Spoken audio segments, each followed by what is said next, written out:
F-I-S-T, com o Sylvester Stallone, antes dele ser o Rambo, antes dele ser o Rock. Ou então peçam um filme chamado Hoffa, H-O-F-F-A, com Jack Nicholson. Os dois filmes tratam do mesmo problema. O que os caminhoneiros fizeram nos Estados Unidos na década de 60. O presidente do Sindicato dos Caminhoneiros da América do Norte, dos transportadores de de carga, o Jimmy Hoffa, um dia à noite foi buscado em casa por 4 pessoas e nunca mais se ouviu falar dele, nem o rastro, nem o cheiro.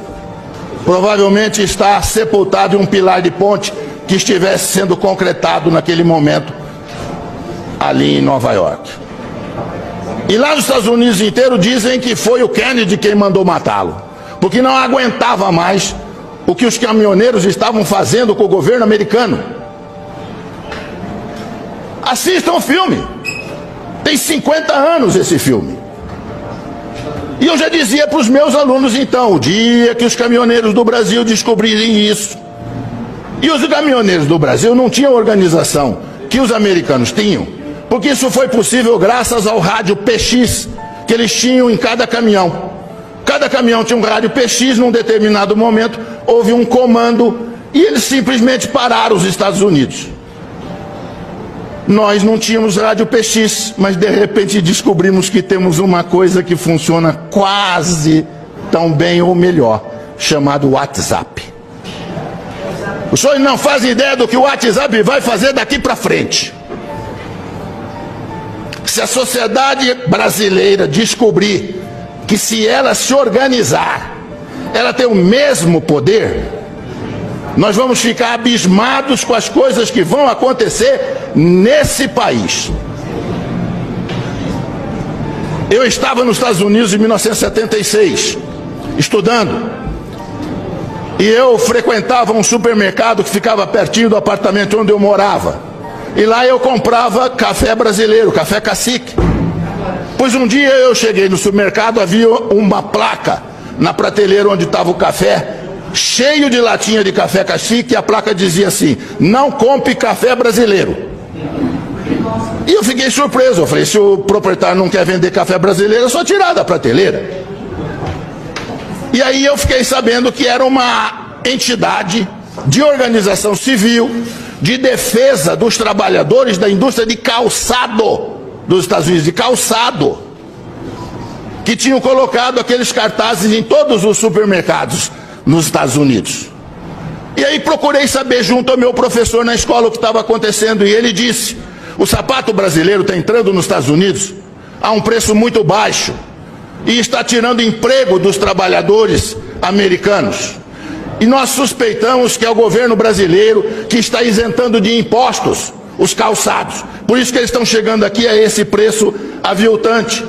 E o sapato é melhor do que o nosso, veio demais e nós estamos perdendo emprego. Então o que nós vamos fazer? Boicotar os sapatos? Não, inteligentemente boicotar o principal produto de exportação do Brasil, que era o café.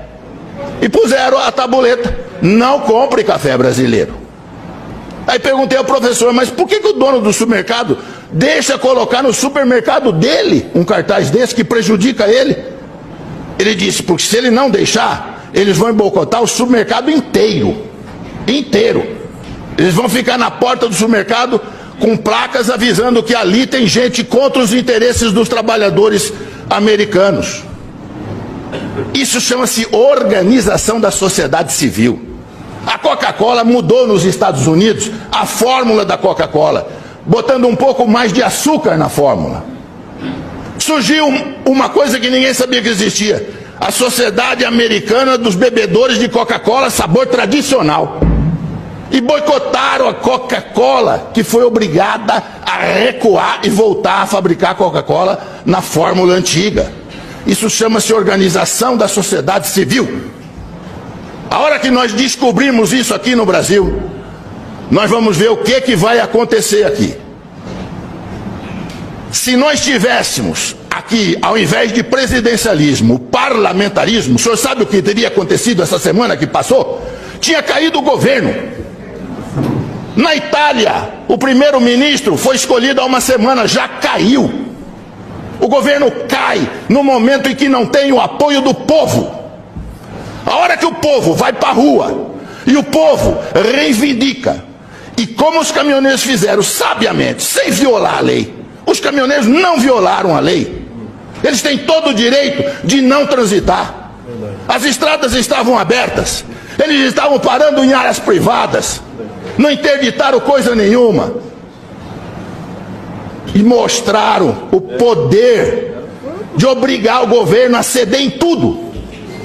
Eu faço ideia se eles tivessem posto na lista de reivindicações, depois de diminuir o diesel, a renúncia do presidente. Quero ver o que o presidente ia falar para eles. Eu não renuncio, então não termino a greve. Verdade. Eu ia ver o que ia acontecer. Abram o olho. Governadores, prefeitos, abram o olho.